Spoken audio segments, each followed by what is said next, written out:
पिछले एपिसोड में हमने देखा था कि चैंतियान उस डीमन क्वीन मेलिन की बात पर राजी हो चुका था कि वो उसको यहाँ से बाहर लेकर जाएगा, लेकिन चैंतियान की कुछ शर्तें भी थी कि वो किसी की भी जान नहीं लेगी, जिस पर मेलिन तो मान जाती है। इसके बाद चैंतियान वहाँ से उसी स्पेशल फ्रूट को लाने के लिए निकल जाता है, जहाँ पर युनफी अपने साथियों के साथ पहले से ही पहुंच चुका था। वो चैंतियान के दोस्तों को मार कर उन्हें साइड कर रहा होता है ताकि वो लोग स्पेशल फ्रूट ना हासिल कर सके, लेकिन चैंतियान वहाँ पर आने के बाद युनफी को बहुत मारता है। मार कर उसने युनफी की हालत पूरी तरह से खराब कर दी थी। युनफी भी यहाँ पर भिड़ जाता है चैंतियान से, लेकिन चैंतियान बहुत ज्यादा भड़का हुआ था तो वो अपनी स्वॉर्ड का इस्तेमाल करते हुए युनफी की जान ले लेता है। जिसके बाद यहाँ से ये एपिसोड शुरू होता है। तो इस एपिसोड की शुरुआत में जैसे युनफी यहाँ पर मरा था, युनफी का जो भाई होता है वो बहुत ज्यादा भड़क चुका था। वो चैंतियान से कहता है कि आखिर तेरी हिम्मत कैसे हुई, तूने कैसे मार दिया मेरे भाई को, मैं तुझे जिंदा नहीं छोड़ने वाला। लेकिन चैंतियान सभी से कह रहा था कि तुझे भी मुझसे फाइट करना है तो आज जिसको भी मुझसे फाइट करनी है ना वो मेरे साथ फाइट कर सकता है, मुझे किसी से डर नहीं लगता। जिसको अपनी किस्मत आजमानी है मुझसे फाइट करते हुए तो वो आकर मुझसे फाइट कर ले। लेकिन युनफी के भाई का जो दोस्त था वो उसको वहां पर रोक लेता है और उससे कहता है कि देख, तुझे कुछ करने की जरूरत नहीं है। युनफी हमारे चू सेक्ट का एक बहुत ही खास मेंबर था। चैंतियान तो भी हाल फिलहाल सीक्रेट रेल्म के अंदर है ना, एक बार यहाँ से बाहर निकले हमारा चू सेक्ट पूरी तरह से इसके पीछे पड़ जाएगा और इसकी जान लिए बगैर तो ऐसे शांत नहीं बैठने वाला। तो हमें कुछ करने की जरूरत नहीं है, हम जो काम करने के लिए यहाँ पर आए हैं हम वही करेंगे। चैंतियान सभी से कह रहा था कि मैं किसी को भी स्पेशल फ्रूट नहीं देने वाला, भाड़ में जाओ तुम सब लोग। स्पेशल फ्रूट मेरे और मेरे दोस्तों का हो चुका है। दूसरा एक डिसाइपल चैंतियान से कहता है कि क्या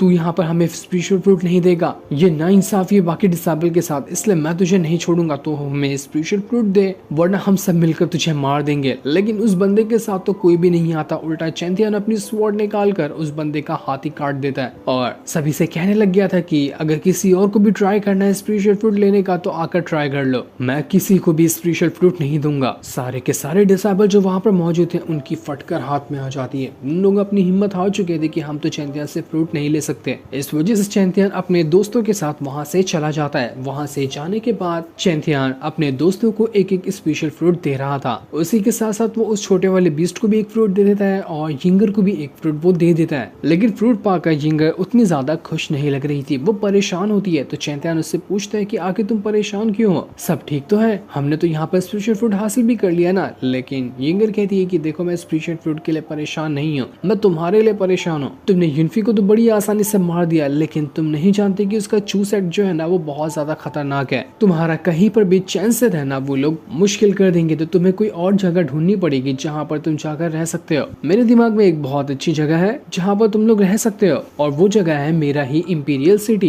क्यों ना तुम मेरे साथ इंपीरियल सिटी चलो, हम वहीं पर जाकर सुकून से रहेंगे। वहाँ पर ना कोई चू सेक्ट होगा ना कोई और दुश्मन होगा जो हमें परेशान कर सके, तो इसलिए तुम्हें हमारे इंपीरियल सिटी में चलना चाहिए। लेकिन चैंतियन कहता है कि देखो, मैं वादा करता हूँ कि जरूर तुम्हारे इंपीरियल सिटी में आऊंगा, लेकिन यहाँ पर भी बहुत सारे अभी काम बाकी हैं। एक बार मैं यहाँ के सारे काम को निपटा दूं, उसके बाद मुझे टाइम मिला ना तो मैं जरूर तुमसे मिलने तुम्हारे इंपीरियल सिटी में आऊंगा और हम दोनों वहाँ पर बहुत अच्छा टाइम एक साथ गुजारेंगे भी। ये सुनकर यिंगर काफी ज्यादा खुश हो जाती है। इसके बाद चैंतियन वहाँ से उसी मेलिन के पास आता है जो कि तालाब के अंदर बैठी हुई थी। चैंतियन उससे कहता है कि तुम्हारा थैंक यू, तुमने जो जगह बताई थी वहाँ पर से मुझे काफी सारे स्पेशल फ्रूट मिल गए। जिस पर मेलिन कहती है कि चलो ये तो बहुत अच्छी बात है कि कम से कम तुम्हारा फायदा तो हुआ। मेरे पास ना एक और जगह है जहाँ पर मैं तुम्हें ले जाना चाहती हूँ, वहाँ पर जाकर भी तुम्हारा और फायदा होगा। तो वो चैंतियन और उसके सारे दोस्तों को वहाँ से एक लाइब्रेरी जैसी जगह पर लेकर आती है। यहाँ पर आने के बाद मेलिन चैंतियन को बताई थी कि देखो, तुम पहले इंसान नहीं हो जिसने यहाँ पर आने की कोशिश की, इससे पहले भी हजारों कल्टीवेटर यहाँ पर आ चुके हैं जिन सभी को हमने मार दिया था।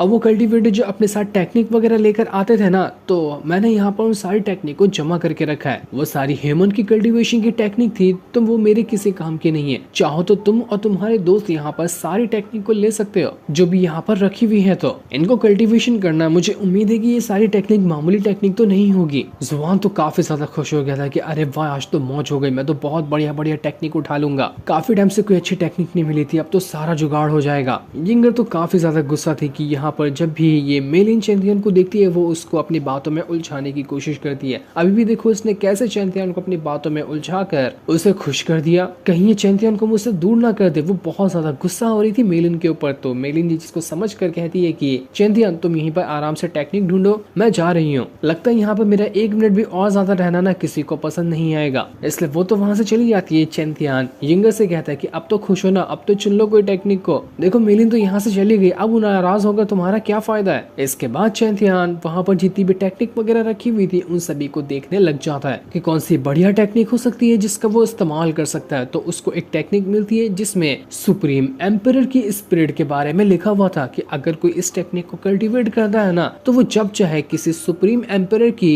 स्पिरिट को समन कर सकता है। वो स्पिरिट इतनी खतरनाक होगी कि अच्छे से अच्छे दुश्मनों का मुकाबला करने में वो चैंतियान का साथ देगी। चैंतियान बड़ा खुश हो गया था कि अरे वाह, ये टेक्निक तो बड़ी कमाल की है, और इसमें तो उसका ग्रेड भी नहीं लिखा हुआ कि ये मीडियम लेवल की है, लो लेवल की है या हाई लेवल की है। मेरे ख्याल से ये हाई लेवल की जरूर होगी, तो इस टेक्निक को तो मैं पक्का कल्टीवेट करके रहूंगा, बड़ा मजा आएगा। इसके बाद चैंतियान और भी अलग अलग टेक्निक को देख रहा होता है कि वो किस तरह की टेक्निक हो सकती है। दूसरी टेक्निक में किसी तरह के किंग लेवल की फ्लाइंग स्किल के बारे में लिखा हुआ था, मतलब कि इससे चैंतियान के उड़ने की जो स्किल है वो और ज्यादा एनहांस होकर किंग लेवल पे पहुंच जाएगी। चैंतियन काफी ज्यादा हैरान था कि यहाँ पर जितनी भी टेक्निक वगैरह रखी है ना, कोई भी मामूली नहीं है, सब काफी कमाल कमाल की टेक्निक है। इतनी टेक्निक ना किसी अच्छे से अच्छे सेट की लाइब्रेरी के अंदर नहीं होती है। तो जब मैं यहाँ से बाहर जाऊंगा ना तो मैं एक चीज जरूर करके जाऊंगा कि यहाँ की सारी टेक्निक को ले जाऊं, मैं सब टेक्निक उठा लूंगा, कोई भी यहाँ पर नहीं छोड़ूंगा, मुझे पता है कि आगे चलकर मेरे जरूर काम आएगी। इसके बाद चैंतियन एक जगह पर जाकर लेट जाता है, वहाँ पर स्वॉर्ड एम्पायर भी आया हुआ था। तो चैंतियन स्वॉर्ड एम्पायर से कहता है कि देखो कल ना यहाँ पर वापस से पोर्टल खुलने वाला है और हम सभी को यहाँ से रिटर्न सेक्टर में जाना पड़ेगा, तो साथ ही साथ मुझे मेलिन को भी यहाँ से ले जाना है। मैंने उससे जो वादा कर लिया है, लेकिन मुझे समझ नहीं आ रहा कि आखिर मैं उसको रखूं कहाँ।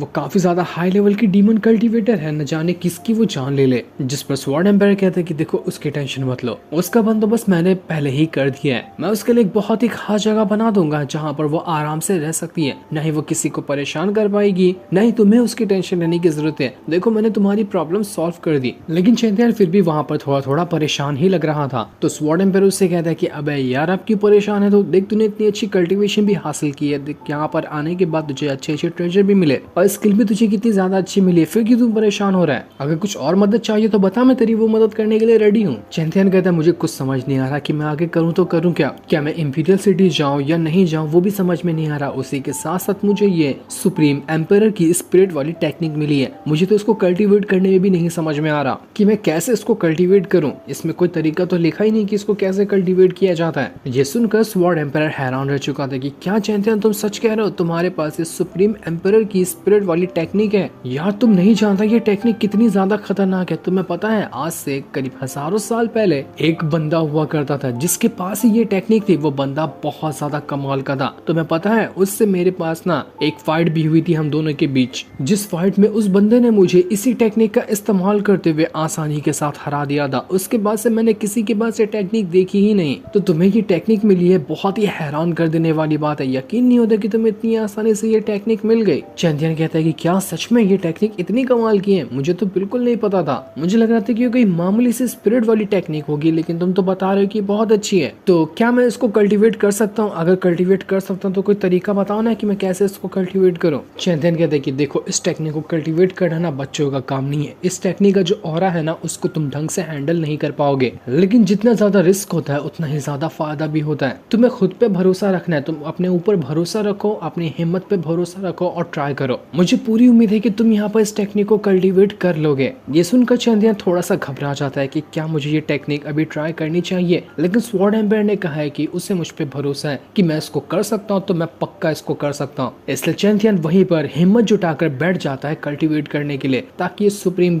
एम्पायर वाली टेक्निक को वो कल्टीवेट कर सके। चैंतियन ने जैसे कल्टीवेशन स्टार्ट की थी, थोड़ी सी मेहनत के बाद आखिरकार वो स्पिरिट को समन कर जाता है। उसके पीछे एक सुप्रीम एम्पायर की स्पिरिट आ चुकी थी, लेकिन ये बहुत कम टाइम के लिए आई होती, क्योंकि ढंग से अभी चैंतियन ने इस टेक्निक को नहीं सीखा था, जो कुछ ही सेकंड के बाद वहां से गायब हो जाती है। चैंतियन खुश था कि पहली बार ट्राई में इतना मिला है, ये बहुत है, थोड़ी सी और प्रैक्टिस में मैं इसको अच्छे से कंट्रोल करना भी सीख जाऊंगा। तभी वहां पर यिंगर भी पहुंच चुकी थी, जो चैंतियन से कहती कि चैंतियन तुम कल्टीवेशन कर रहे थे, लगता है मैंने तुम्हें यहाँ पर आकर डिस्टर्ब कर दिया, तो करो अपनी कल्टीवेशन करो। चैंतियन कहता है कि नहीं यार मैं बिजी नहीं हूँ, आओ बैठो, कुछ बातें करनी है तो हम बातें कर सकते हैं। बताओ फिर तुम यहाँ पर क्या करने के लिए आई थी, कुछ काम था क्या मुझसे? यिंगर कहती कि देखो कल के दिन ना हमारा ये जो ट्रायल है वो खत्म हो जाएगा, सब के सब सेक्ट में वापस चले जाएंगे, तो मैं चाह रही हूँ कि जो भी हमारे साथ इस सीक्रेट रैम के अंदर हुआ था ना, वो सारी यादें हम यहीं पर छोड़कर चले जाएं। कुछ यादों को यहीं पे छोड़ देना बेहतर होता है, क्योंकि क्योंकि जितना ये यादों को हम अपने दिमाग में रखेंगे उतना ही ज्यादा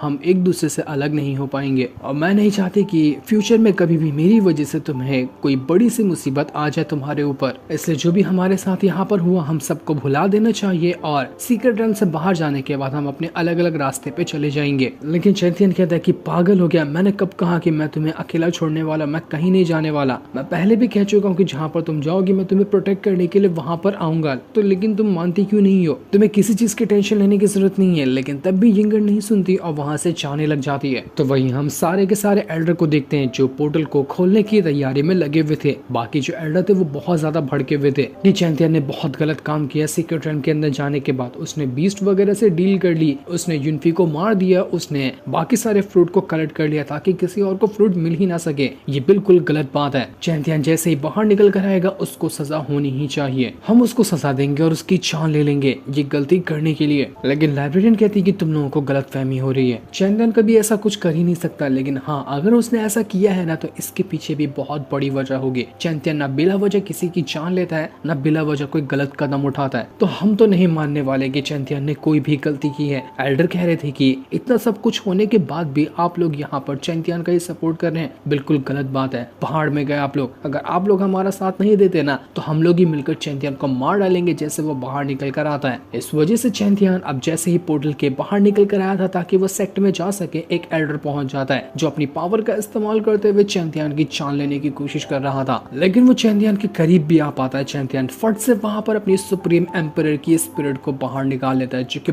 बहुत ज्यादा बड़ी और काफी कमाल की लग रही थी। चैंपियन ने उस टेक्निक को काफी अच्छी तरह से सीख लिया था तो अब वो स्पिरिट को कंट्रोल भी कर पा रहा था। उस स्पिरिट को देखकर ऐसा लग रहा था कि वो मंकी किंग जो वूकॉन्ग होता है उसकी स्पिरिट हो। उससे ही काफी हद तक कि वो मिल रही थी। चैंपियन उस एल्डर से कहता है कि अगर तुझे मुझको मारना है ना तो दूर क्यों खड़ा है, वापस से आ जा यहाँ पर, मैं तुझसे लड़ने के लिए रेडी हूँ। जितने भी लोग वहाँ मौजूद थे सबकी हवा टाइट हो जाती। उनको यकीन ही नहीं हो रहा था कि अपनी आंखों से वो क्या देख रहे हैं। ऐसा नहीं हो सकता कि चैंपियन के पास इतनी खतरनाक स्पिरिट कैसे आ गई। सारे लोग एकदम ज्यादा दंग रह चुके थे। जो सीन दिखाते ये एपिसोड यहीं पर एंड हो जाता है।